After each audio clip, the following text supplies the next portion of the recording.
પુષ્ટિ સંહિતા ભાગ પહેલો, પાના નંબર 206, 207. પાંચાભાઈના ત્યાં પુષ્ટિ સંહિતાનું મંડાણ મંડાવવાનું છે. ચતુરાદશીનો દિવસ છે, જેઠ મહિનાની વદ ચતુરાદશી, અને ભગવદી જૂથ પધાર્યું છે. તો એ દિવસે બધા ભગવદીઓની પ્રસાદ લેવાનો સમય થયો છે. તો એ આપણે પ્રસંગ છે પ્રસાદ ધરવાની રીત, એ વિશે આપણે લઈશું કે પાંચાભાઈએ પ્રસાદ ધરવા માટેના જણને ચૂંટી કાઢ્યા. સુંદરજી, ભીમજી, ધનજી, અંદરજી, જેઠોભાઈ, માણેકચંદ વગેરેને આજ્ઞા કરીને કહ્યું, જો હું તમને કહું તેમ પ્રસાદ પંગતે ધરતા જશો. ધનભાઈ, હરકભાઈ, રૂપારીબાઈ, માણેકભાઈ, મીઠી વહુ, રતનભાઈ વગેરે ભીતરમાંથી પ્રસાદી વસ્તુના વાસણ તૈયાર ધરવાના કરવા લાગ્યા. બાબાએ કહ્યું, ડોસા પ્રથમ સખડી ધરજો, અનસખડી, પછી ફરસી વસ્તુ, અને પછી કઠોળ, શાક સંદાના, દાળ અને કઢી. સખડી ધરવાવાળાએ સખડીનું જ ઠામ લેવું, એવો વિવેક ધરવામાં રાખજો. જે જે વસ્તુ ધરતા હોય એ જ ધરતા ઠેઠ સુધી રહેજો. આવી રીતે પંગત ધરાઈ ગઈ છે અને પંગત પડી ગઈ છે, પ્રસાદી વસ્તુ ધરાઈ ગઈ છે. હવે પાના નંબર 207 ઉપર કે પાંચાભાઈ કહે છે, વિનોદરાય પંગત પ્રસાદ લઈને ઉઠવાની તૈયારીમાં છે, સખડી ધરવાની તૈયારી છે. તો આપણે પણ કોઈ વૈષ્ણવને આરોગાવાના અદકા ભાવ વિચારીએ. બધા સુજાતી ભાવવાળા છે. એટલે અહીંયા આપણે આ પ્રસંગમાં એવું જાણવાનું છે કે આપણા હાથે આપણે વૈષ્ણવને પ્રસાદ લેવડાવવો, એવો અહીંયા વાત સમજાવે છે. કેમ કે સુજાતી ભાવવાળા છે બધા. એમ કહીને અંદરજી પાસે અનસખડીનો પ્રસાદી થાળ મંગાવ્યો. અને પાંચાભાઈ તથા વિનોદરાય વૈષ્ણવને પ્રેમ ભાવથી આગ્રહ કરીને મુખમાં પ્રસાદ લેવડાવે છે. વૈષ્ણવો પણ પાંચા બાબાના હાથથી લેવામાં પોતાનું અદકું ભાગ્ય માને છે. એમ વિનોદરાય તથા પાંચાભાઈએ બધાને પ્રસાદ ખૂબ જ આગ્રહ કરીને લેવડાવ્યો. વૈષ્ણવો પણ હવે હાથ જોડવા લાગ્યા કે બાબા, હવે તો ખૂબ અઘાઈ ગયા છીએ. તમારો સ્વભાવ ઘણો અધકેરો છે, તમારો સ્નેહભાવ ઘણો અધકેરો છે. વિનોદરાય વૈષ્ણવને પોતાના હાથથી પ્રસાદ લેવડાવ્યાનો મહિમા પુષ્ટિ માર્ગમાં ઘણો છે. સુજાતી ભાવવાળા હોવા જોઈએ. હવે એક શરત આમાં એ છે કે બધા સુજાતી ભાવવાળા હોવા જોઈએ, એકાબીજાને લેવડાવી શકે. વૈષ્ણવનું મુખ વૈશ્વાનરનું છે, તેમાં જેટલું લેવડાવાય એટલો મારો વાલો અઘાઈ જાય છે.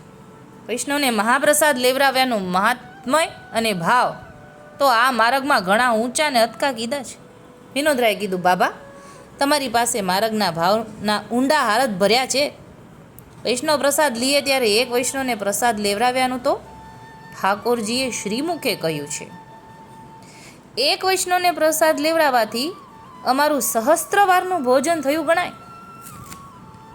આ વાત પ્રસંગ વચનામૃતે શ્રીમુખથી કહ્યું છે. એટલે આવું વિનોદરાય પાંચા બાબાને કહે છે કે તમારી પાસે તો ઘણું બધું માર્ગના ઊંડા ભાવના હાર્દ ભર્યા છે, પણ ઠાકોરજીએ શ્રીમુખથી આવું આજ્ઞા કરેલી છે કે એક વૈષ્ણવને પ્રસાદ લેવાથી અમારું એટલે કે ઠાકોરજીનું સહસ્ત્રવારનું ભોજન થયું ગણાય. તો પછી એ ફળને કોણ જતું કરે? કોટાન કોટી યજ્ઞ તો આની તુલનામાં ક્યાંથી આવી શકે? એટલે વૈષ્ણવને પ્રસાદ લેવડાવવાની તુલનામાં ક્યાંથી આવી શકે? આ તો પૂર્ણ પુરુષોત્તમ સાક્ષાત યજ્ઞ ભોગતાઓના પણ સ્વામી. આ પ્રસંગનું વર્ણન કોઈની સાથે સરખાવાથી ન થાય. અને પછી સર્વને સખડી ધરવા લાગ્યા. જલગરિયા જલની સેવામાં તત્પર હતા. વૈષ્ણવોને પાંચા બાબાએ કહ્યું કે કોઈ જૂઠણની પાતળને અડકશો નહીં. હાથ ખાસા કરીને જળપાન કરી પાનના બીડા લ્યો. જુઓ ધનભાઈ આપી રહી છે, એટલે કે ડોસાભાઈના પત્ની ધનભાઈ ત્યાં બીડા આપી રહ્યા હતા. પછી વૈષ્ણવ પંગતેથી ઉઠ્યા.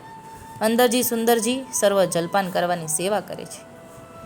હરખભાઈ વગેરે જલની ગાગરો ભરી ભરીને લાવી રહી છે. સૌ પ્રથમ વૈષ્ણવના જૂઠણની પાતળ પાંચા બાબાએ ઉપાડી. આ જોઈને વિનોદરાય ચકિત થઈ ગયા અને કહ્યું, આ સેવા તો અમને કરવા દો. એટલે પાતળ ઉપાડવાની સેવા તો અમને કરવા દો.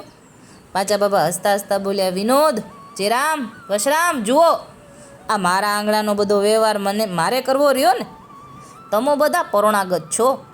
આ સેવા ભગવાન જેવા ભગવાને પાંડવોના યજ્ઞમાં પાતળ ઉપાડવાની કરી હતી, તો પછી તે હું કેમ ચૂકું? આ સેવાનું ફળ તો કોટી ભાગ્યે પણ ન મળે. એ વાત મારી જાણ્યામાં છે. હવે તમે પણ થોડી સેવા ડોસાની સાથે કરો, પછી તો જોત જોતામાં બધું ખાસું થઈ ગયું. અહીંયા આપણે પાતળ ઉપાડવાનું એક યજ્ઞનું ફળ વિશે આપણે અનુસંધાન અત્યારે લઈએ.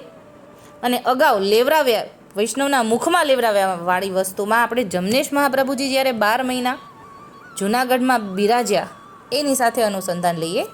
પણ પહેલાં અહીંયા જે પાંડવોનો યજ્ઞની વાત ઉલ્લેખ કર્યો છે, આપણે અગાઉ નાની વાતમાં 1 વર્ષ પહેલાં આવી ગયો છે, પણ અત્યારે અનુસંધાન કરી લઈએ કે અહીંયા પાંચા બાબાનો ઉલ્લેખ કેમ કરે છે કે જ્યારે કૃષ્ણ ભગવાન પાંડવોની સાથે યજ્ઞમાં હતા, જ્યારે કોટી બ્રાહ્મણોને યજ્ઞ કરાવ્યો હતો, ત્યારે પાતળ ઉપાડવા માટે કૃષ્ણ ભગવાન પોતે ઉપાડવા માંડ્યા. ત્યારે યુધિષ્ઠિર રાજાએ પૂછ્યું કે આનું મને સમજાયું નહીં.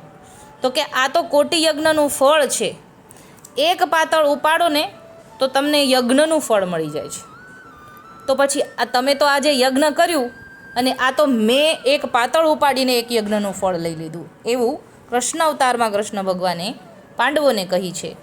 એ વાતનો ઉલ્લેખ આપણને આપણા ઠાકોરજીએ પણ વચના પુષ્ટિ સંહિતામાં ઠાકોરજીના શ્રીમુખના વચનામૃતમાં પણ આવેલું છે. એ અહીંયા ઉલ્લેખ પાંચા બાબા કરે છે કે પાતળ ઉપાડવાનું યજ્ઞનું ફળ મળે છે. હવે ઉપર આપણે અગાઉ આવ્યું ને કે વૈષ્ણવને આરોગાવાના અદકા ભાવ વિચારીએ, બધા સુધાતી ભાવવાળા હોવા જોઈએ. આનું અનુસંધાન આપણે અઠવાડિયા પહેલાં નાની વાતમાં જ્યારે મહારાજ જમનેશ જૂનાગઢમાં 12 મહિના અરજી વ્યાસના ઘરે બિરાજે છે, ત્યારે પણ આપણે આ એક વાક્યનો ઉલ્લેખ આવેલો છે કે મહારાજ ક્યારેક બધાને પંગતે પીરસાવતા અને બધાને આગ્રહ કરાવતા પ્રસાદ લેવા માટેનું. પંગત ઉપર પોતે મહારાજ પધારે એટલે મહારાજ પીરસાવતા અને બધાને આગ્રહ કરાવતા કે આજે આ સામગ્રી બનાવજો. એટલે વૈષ્ણવને લેવરાવાનો અહીંયા આ પણ ઉલ્લેખ છે કે પાંચા બાબાએ પણ આપણને આજ્ઞા કરી છે કે આ સુજાતિ ભાવવાળા સાથે આ વ્યવહાર કરવો જોઈએ, કેમ કે વૈષ્ણવનું મુખ વૈષ્ણવાનરનું છે. તો આજે આટલું જ બોલીને આપણને આમાંથી ઘણો ઊંડો ભાવ જાણવા મળ્યો છે. આજે આટલું જ બોલી મારી નાની વાતને વિરામ આપું છું. બોલો શ્રી ગોપાલ લાલ કી જય.